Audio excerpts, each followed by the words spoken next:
So good evening, Kiki Smith. We are very proud and honored to present the solo show Inner Bodies at the Fondation Thalie in Brussels. And we thank you for your trust and for helping us to present this show. I hope we will have the occasion to welcome you in Brussels. Who knows? In April. For spring, because the show is on view until the 1st May. So as I said, we're going to spend like 30 minutes together, 40 minutes. It's a very unconventional format, as you are across the Atlantic in digital, and we are here at the Foundation in Brussels. You know probably people in the audience. We have galleries, partners, patrons, and collectors. So Inner Bodies combine a selection of iconic works, such as your porcelains, tapestry, and drawings alongside bronze sculpture dating from the 2000. Your desire to represent the materiality of bodies is evident, as well as cosmogony through cultures. Your work has also been characterized by a feminine pantheon for nearly half a century. So if we come back to your background, Kiki Smith, you were born in 1954 in Nuremberg. Then you moved to New Jersey with your family, and you received a Catholic education. Growing up in a family. What education? A Catholic. No, I didn't. You didn't. So your father, Tony Smith. Tony Smith was a sculptor, a minimal sculptor, internationally renowned, and your mother was an actress and a singer. This is correct? Yes. Okay. And in your work, you evoke humanity's hard-to-accept finitude as much as the immensity of the cosmos, where art becomes belief. You create a personal feminine mythology, which touches upon the purity of a universal language. Childhood, mythology, tales, including Alice in Wonderland, Le Petit Chaperon Rouge, Marie-Madeleine, and or Female Christ. So my first question is very simple. How do all these female characters come to you over the time? And maybe we can have some image. You know, I would say, I don't know if you can understand me, but I would say figuration is something that I kind of fell into by mistake or not on purpose when I was younger. And it's something that comes and goes in my work. You know, sometimes I'm interested in it and sometimes not.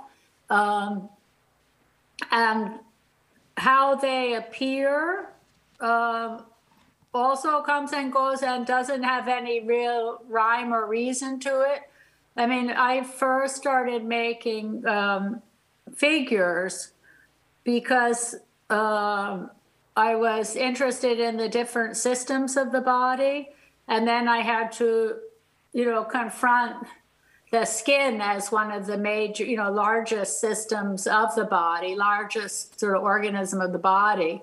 And you know, I started making sort of abstracted sculptures of skin, like, you know, dealing with the surface area the human skin took up. But then somehow because of that, I fell into figuration. And it wasn't really my plan because I found it, first I didn't think I particularly had anything to think or say about it, but also, you know, because immediately you're in gender and age and race and, you know, all these different things and, you know, all these different things that are attached to people's outside physical experience, whether they're real or not real, you know, or just social constructs. But it was something for me that I was trying to not participate in too much. But But I started by casting people's bodies, and I was mostly casting my own a little bit, or my assistants, or they're my assistants' friends, if they knew some friends. Women were much more readily agreeing to take off their clothes to be cast than men were much less interested in taking off their clothes. So in a way, I just, I wanted to make women just because it's my experience in being alive as a female, but it was also just like who was there. And so for maybe 10 years or a little less, I just cast people's bodies, with plaster bandage, and then, made them into wax or to plaster or to paper. But then my two main assistants that I had left. And then I just stopped doing that because I didn't really have anybody to work with anymore. And I don't know, when they left, I just stopped. And then after a while, I started making really like doll sculptures, or puppet sculptures, or doll sculptures myself, which was also something like that I never wanted to think about. It's something that I'm certainly extremely interested in my personal artistic life, about what votive objects are, like small votives, or like pressed clay, Greek and Roman and Egyptian, and all over the world, people pressing clay, making small votives, and small figurines. As a space, it's completely fascinating to me, as already figuration and figurative representation was something that has always been very compelling to me and fascinating, but not something, particularly that I thought, oh, I have to do that. But then I just couldn't, I didn't have my old assistants. And so I just started making figures, and then my assistant would, they'd make fun of me. My other new assistants would make fun of me for them, but because they were so sort of, like dolls or something, or puppets. But I don't know, it gave me a kind of freedom doing it, that I could just do it myself, and then some of them I blew up larger. It was right at the beginning of the time when they were developing the, sort of digital technology. It was very, very rudimentary, where you could make small objects, and instead of having them pointed up in a traditional classical manner, they could cut things with a router, or they could, and then later build them up. But let's come back. It's a sort of an interesting moment in it. About interesting moment, I would like to come back to the 1960s. You said the history of the world resides in our bodies, political bodies, social bodies. And at that time, you became a key figures in the 1960s era in Soho, New York. And you say we were like a gang. No. No, she was 20 years old. I was 10 years old. No, in the 1970s. No. Yeah, in the 1970s is better. No, I mean in the 1970s. Sorry. In the 1970s. So I wanted... Sorry. Go on. No, I just wanted to know what did it mean to embrace a career of an artist in this context of the New York of the 1970s, 70s. Yeah, late 70s. Late 70s. I'm born in 54, so in 60, I was 6 years old. So in the late, I came to New York in 74. I went to college for a little bit, and then I left and I moved to New York and said, okay, now I'm an artist. And I made sculptures of boats and then I eventually started drawing, making paintings of my boyfriend's guitar and of pills and cigarettes, you know. And then he gave me a book of Gray's Anatomy, and that sort of got me into making this body work. But I was completely unimportant in the, you know, at all in the 70s and most of the 80s, you know, in terms, I mean, I'm still not important, but then I had no, you know, nothing. I was just young and working. And in a way, many of the artists that I was in the group of, they started really showing in the early 80s, but I didn't really, for the most part, start showing till the late 80s, because I think what I did, it didn't really fit into what people were doing. And late 80s was about the deconstruction of the discourse on sexuality, the question of gender. Yeah.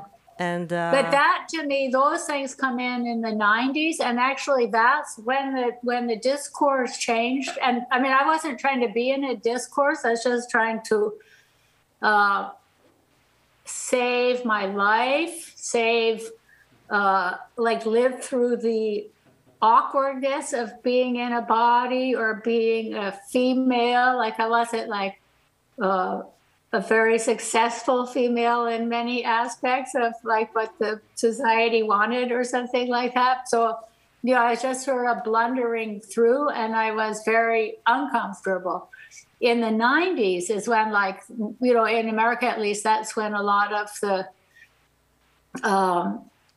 people talking about sexuality and identity and stuff, that sort of, then I left it, because I felt like I was really interested in a way of, I mean, really interested in anatomy and how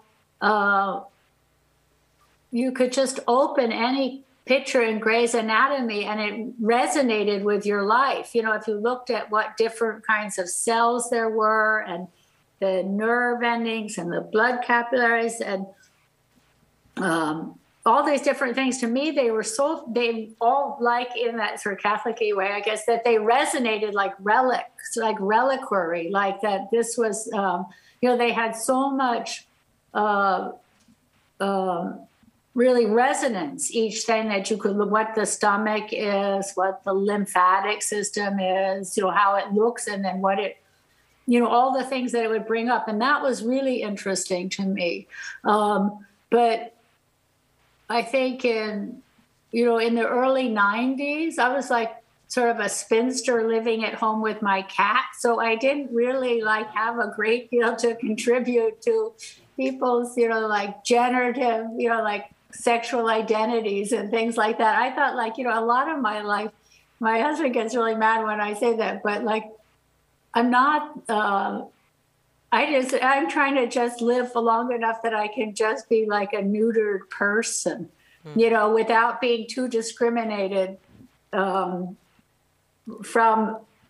being a female. But, you know, it was more like, I just want to be a person. I want to like go back about my sort of personhood. You know, I do aspire to be a housewife, a good housewife sometime in my life, but I'm a relative failure at my housekeeping. You know, I always think next year I'm going to be a better housekeeper, but, you know, not as an exclusion of other people keeping house too, but just for my own well-being. But you know, so a lot of those things is sort of right when I left, and I left it in a way because I saw, you know, like it became more evident to me, like the loss of habitat of animals. And when I was younger, I had made images of plants and animals before I started, I guess after my guitars and before figures. but so I sort of went back to that, and I thought that was a more important thing to be thinking about, was animal habitat. And then and animals and the extinction, you know, sort of encroachment of their demise, and and the scientists' projections of when we would start losing large mammals, and then sort of from that, then I went into the fairy tales, because I thought that was a place where our hearts were open to, and our identity in relationship with animals is so deeply ingrained in us. And I thought that's where that intersection happens in mythology and in fairy tale and mythology in different cultures. And and then I sort of slip back into figuration again. So it's something that comes and goes, but this fusion between the merging between animal and human, it's something you're aware from your practices dedicate to 20 years. I think you opened this new chapter in 2000. It's kind of premonitory as we are living this climate crisis. Is it a kind of message to be? Sorry? It was evident then. I mean, I remember my father taught at Hunter College, and the first day when they made Earth Day, it was, I think, 1970 or something, and he went with his students and made a sculpture for Earth Day. And, so it was, the forecast was on the wall for a very long time, and now we're living it, at a much more accelerated rate. And it's not like, for me, I just thought, I'm supposed to pay attention to that. It's not really that I have anything to contribute to its Let's do a virtual alleviation. Tour. A virtual tour of the exhibition here in the Fondation, and I'd like to focus to have you comment on specific works, like for example the porcelain, of course, where it's question of the woman merging with a wolf or lion, or the porcelains came because I was offered to have an exhibition at the Museum of Modern Art of my prints and multiples when it was in Queens, when the building was being rebuilt. And they said I could make a billboard. And I thought immediately of Henri Rousseau's leopard attacking the deer, or the white something or other, or these different paintings of his of animals attacking one another, or animals attacking one another. And then I had some ideas about that most animals, or a great deal of not most, but a great deal of animals meet their demise by being eaten by other animals. And I remember that in George Bataille, I said animals are in the world like water in water. And that's something that resonated a lot for me, and also for friend Leslie Scalapino. We made a book together of those images. And so they're originally drawings. And so I had this idea, and it had something to do with that, and it had something to do with how you get out of your body, because I have an endless sort of semi-body discomfort. How do you get out of your body that you can just fly away and be a spirit? But also, this thing about being eaten, but then also, I don't know, something about transformation, and that the animal world isn't separate. Things are in constant transformation, but it's not really a sense of separateness, how we always see ourselves being separate. And then, also about how death, we're upright beings, so we're always between not like heaven and hell, but we're always between the earth and the skies. And how it's only really when you're dead that you get to really become part of the earth, like you're part of it in a way that you're no longer separate from it. You know, and maybe we aren't either, but we don't really perceive ourselves that way. But when you get to be the food of worms and stuff, then you're sort of, just in it all. So somehow it was really interesting. I kept thinking about that a lot for a while, and then I made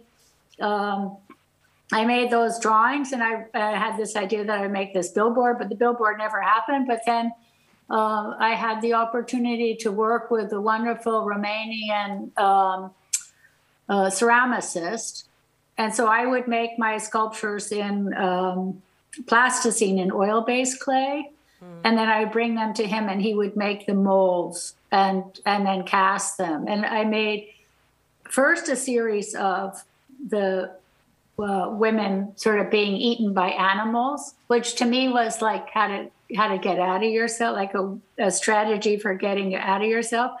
But and I think also someone had thrown themselves into like a lion's den at the zoo at that time. There was something that made my head go in that direction. It wasn't just out of the blue, but then I also I was asked like a little bit later than this time if I wanted to make a show at the Quarini Stampaglia in Venice. And they had all these Pietro Longhi paintings. And then I made like a large dessert. And that's also, these pieces were really meant as a dessert. I had an exhibition at the Angewandte Kunstmuseum in Vienna in maybe 93. And Peter Neuve, the director there, had invited artists to make installations. And Donald Judd had made an incredibly beautiful room, which was about, I don't know, like 40-foot square room, like high also. And then he had this porcelain cabinet in the room. And then he had this long Italian dessert, of like a kind of decorative Thalie in ceramics from the 1700s. And that so deeply impressed me that I started making these porcelains because of that. It's fascinating the way you embrace a lot of techniques. We have tapestry, we have engraving, we have drawing, sculpture. How do you know which medium is a good one to explore the next subject? How do you follow? It's a kind of intuitive choice, or? Some of it's intuitive, some of it is just being very fortunate to have people ask me to work in different, like the tapestries, Don Farnsworth from Magnolia Editions, he came and asked me if I wanted to make tapestries. And for me, it was something that I never imagined I would have that opportunity in my life to do. And so, so I said, yes, I would like to, but then I said, but I have to make 3. And then I said, I have to make 5. And then so far I've made 13 of them. And that all had this format, like a double border on the bottom and one on the top. And then I've made subsequent to that several others that kind of have a different form. But, because tapestries is such, obviously in your country, where these are made, yes. That in Gand, it's such an incredible, rich history and such a bizarre history. In European, in medieval and then Renaissance time, like just the bizarreness of the sort of glut of tapestries being made that all end up, as horse blankets and things. But it's just a very beautiful form because it blankets the world, it protects you, it protects your environment. And then it gives you this opportunity for narrative, and for me, I guess I like relatively open narratives. This is me and my husband. but so it's very literal narrative for me, this one. But and to explore colors as well, no? What? To explore colors. Yes, yeah. For me, it was really like a great opportunity to be able to work with color, because most of my work had been very much just made by the materials, like sort of being, then I'm from the 70s, that the medium is the message, that,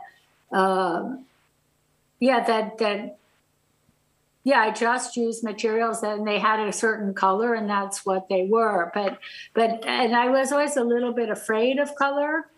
But when it came to tapestries, I thought I love color too. Like in my house or something, I'm surrounded by color and decoration and things.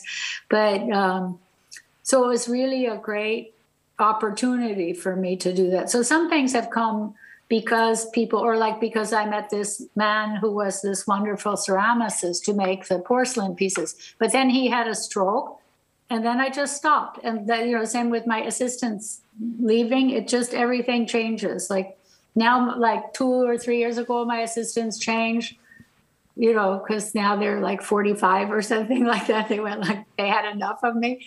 But, then it takes me 2 or 3 years to figure out what to do again. This was made right when the computer things were beginning to happen, like computer generated information and being able to print on silk, digitally print on silk, because that was a tremendous innovation. It's an addition. Because before that, it was, very arduous and expensive to make prints on silk. You had to silk screen, and if you want to make more than one color, you had to silk screen, and you had to, people would demand that you had to do tons of yardage and all these things. It wasn't practical that people could have access to it. So that one woman sitting on the snake, that was made sort of right before I got to make, woven jacquard tapestry. So some things come like that, and other things come from just, it's really interesting to have very many different experiences. And most of my work, I would say, is print-based, essentially. And then from prints, I make sculptures for the most part, or make the tapestries. The tapestries all come from printed components that then I've collaged together from older prints or from the older drawings I was made. It all gets kind of mixed up together. So I think time is running. So I have 2 more questions before giving the microphone to the audience. And one is about cosmos. We didn't talk about cosmos, cosmogony, stars, and all the. And the other one is where I think you work from home. So why? And I guess you're close to nature. That's the way of being always inspired. Inspiré, pardon. Yeah. I mean, I work at home just because my father worked at home. He sat in the sitting room and, made drawings of what he wanted to make. And then we made the models for him. And,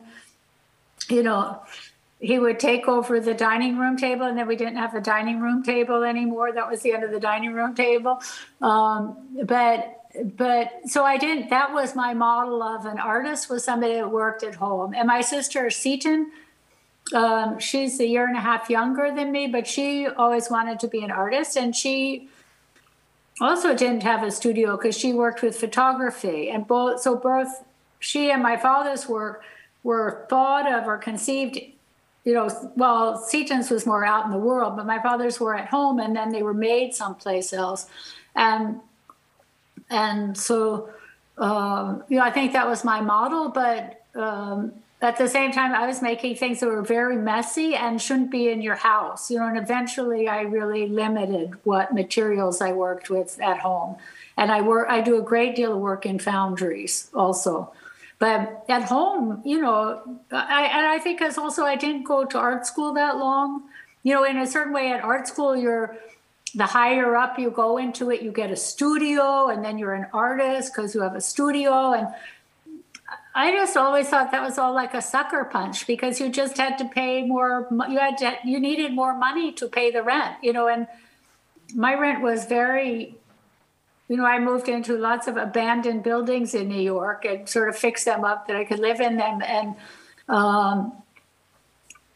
so I had very low overhead. So I could just sit at home and buy paper. I mean, I went to work and then I came home and, I bought paper with work money and, I could draw at the kitchen table. Like I didn't need any more than that. And then when I did, I can go out to, I like the idea of the people owning, the means of production, but I like it if it's in somebody else's house or somebody like a collective something or other, someplace outside of me. So I've always worked at home. And then my husband fixed up this building for me now, which is like a big building to have a studio because I'd never had a studio and I'm sort of getting on in age. But then we moved into it immediately. So now I'm just back working at home. And so I'm much happier working at home. But I think, and I live out of the city now. So, a great deal of my work does come very directly from what I see out the window, or what I saw on my road.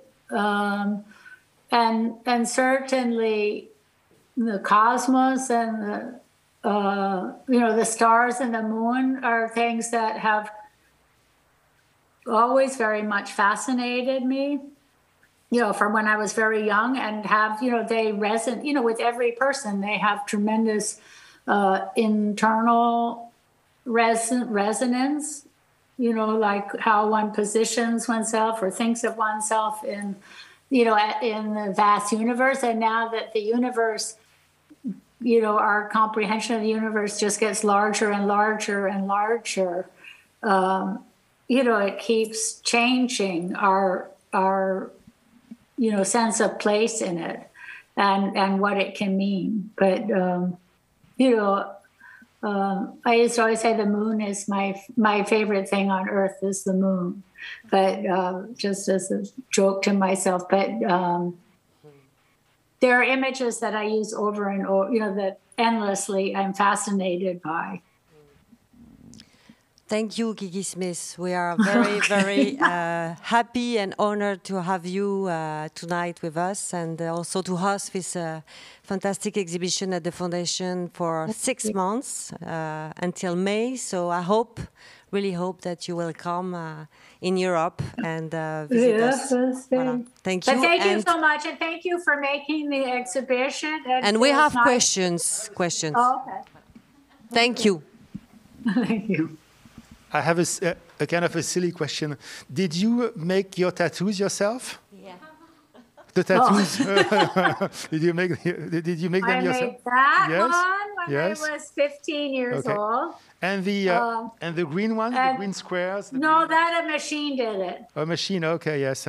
And what did they represent? They used to be stars. Oh, it's stars. Used to be stars.